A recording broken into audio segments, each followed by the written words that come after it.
Well, good morning. I'm checking here. It's 0 degrees, so I'm checking.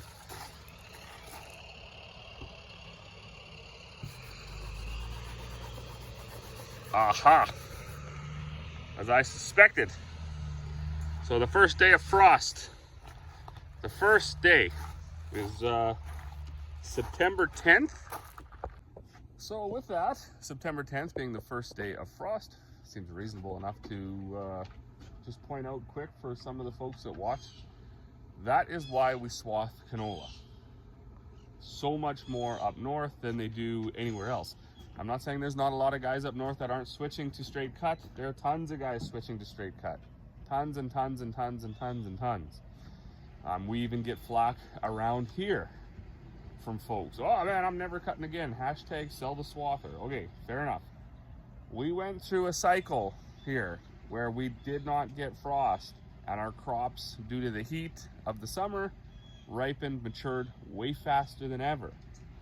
Typically,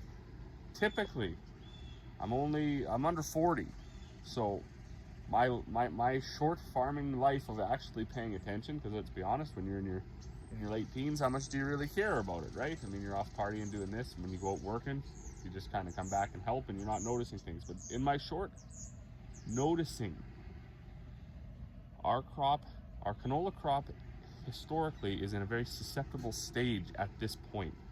It's still green, still flowering, still whatever. If it freezes, it's very detrimental to the crop. So that's why. Last year, I don't remember exactly what our first killing frost was. And I'm not even sure if this was actually a killing frost, but there's frost on the window, so it froze.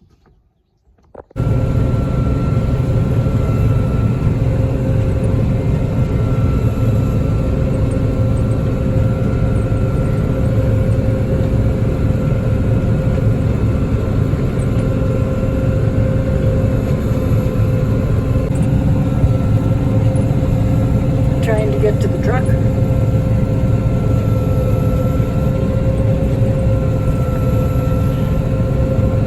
Oh, way to go, Dad. Dan is driving. There he is. Smarter the man. There he is.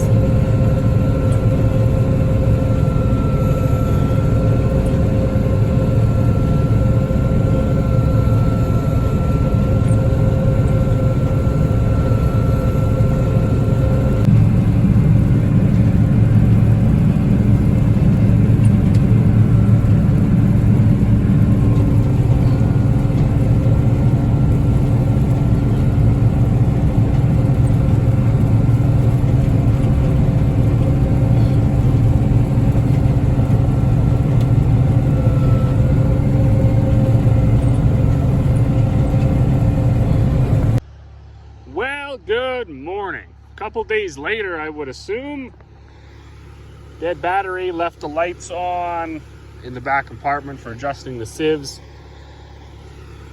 Normally I would think that wouldn't matter overnight, but I guess maybe these batteries are getting weak, because that's only 2 lights. So, but of course they're not LED either, so maybe they do take too much power. I was up, unloaded these trucks. Let's see, I left that door open. We tried our canola yesterday, and I gotta say, pretty impressed. So, always gotta say it, the monitor has never been calibrated, it's just a number. But we pulled in, stayed anywhere from, I'd say 25 to 30, with the occasional dip down to say 15, and the occasional uptick to about 60. So where's it gonna be? Let's just say between 15 and 60. I don't know, we'll call it probably gonna be a 30 bushel crop.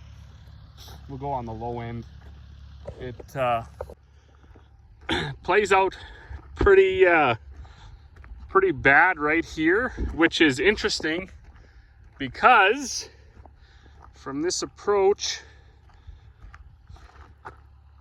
5 rounds that way, I sprayed that molasses. So I'm really not excited about that result.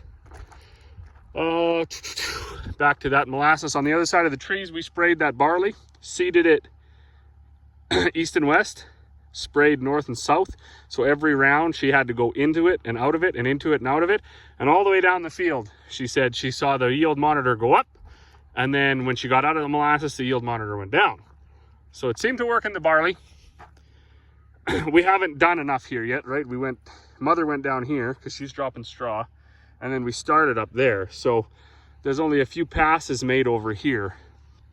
And it could be a hill thing, could be a soil condition issue over here. It's better over there where it gets a little flatter, a little wetter, kind of dries out up here.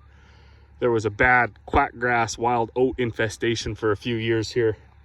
Finally got that beat out. But anyways, at this point, I would say the molasses has no effect on the canola. We're pretty sure it has no effect on the peas either, at least the mix that we made, but it was good on the barley. So this canola, like I say, I don't know, we're gonna cross our fingers and hope for 30. More excitement behind that.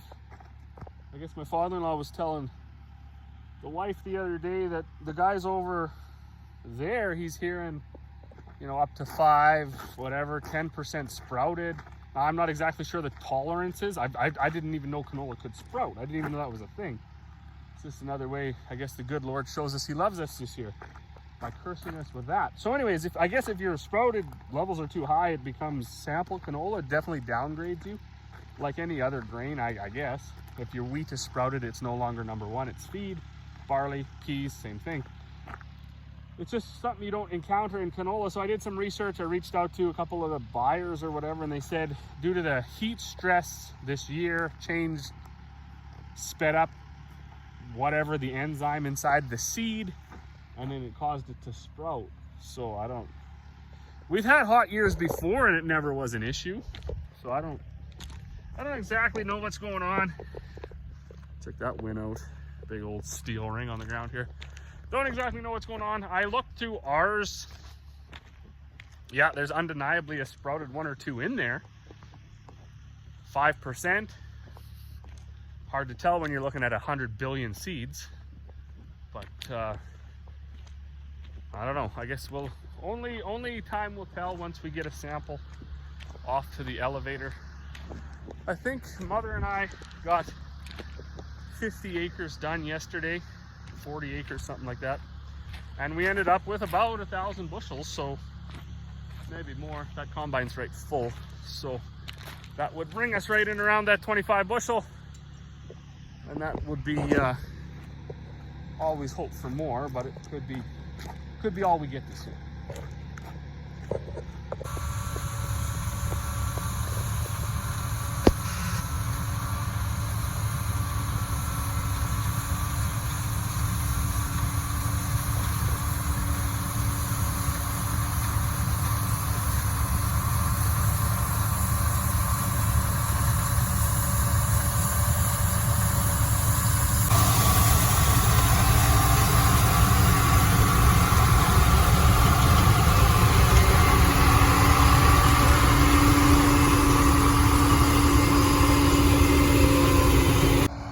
Good evening. Kids are home from school. Grandma's been demoted. Buddy has taken the helm. And I'm moving trucks. I'm always amazed. Like, look at this thing. Why can't the canola grow like that in the field?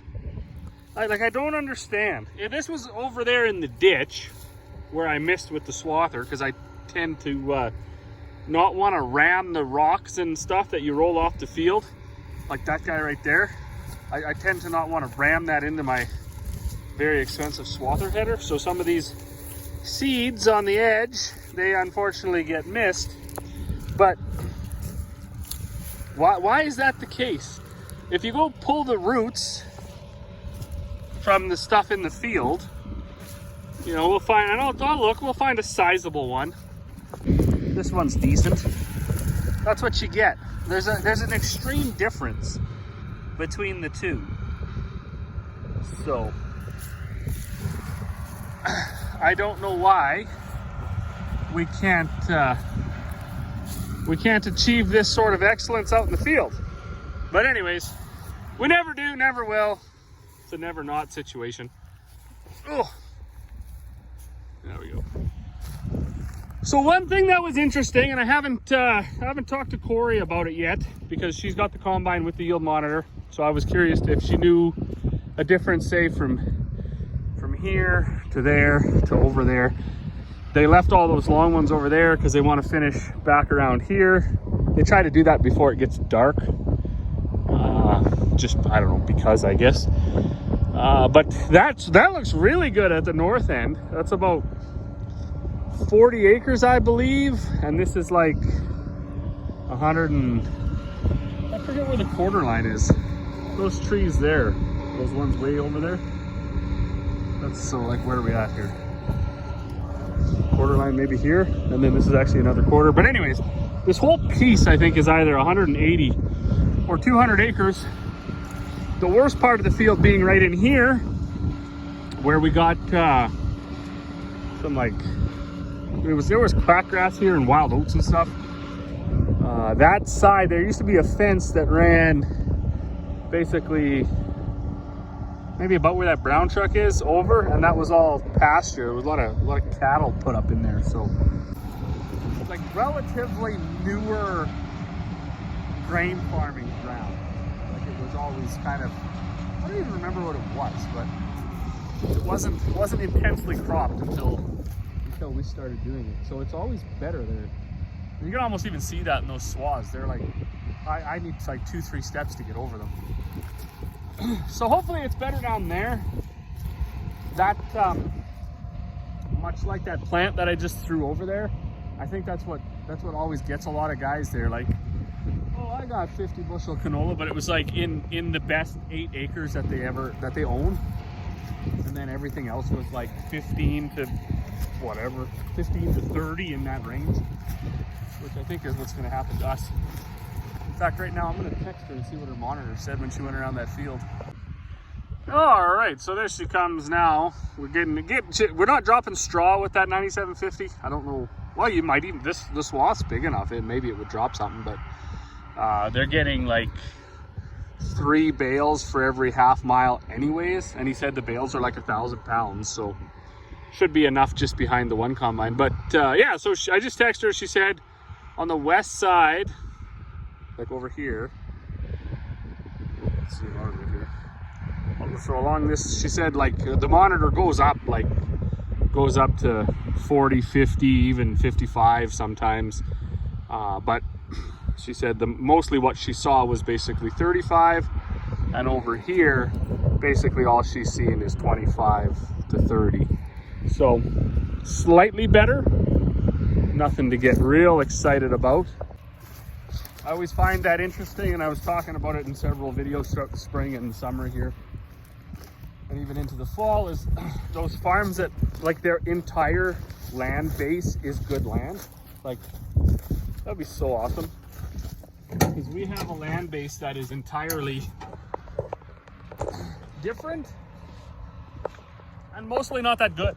I better drive down here. It's you know, we got a few quarters that are, or a few spots on quarters that are really good, and then it just plays out to be subpar, marginal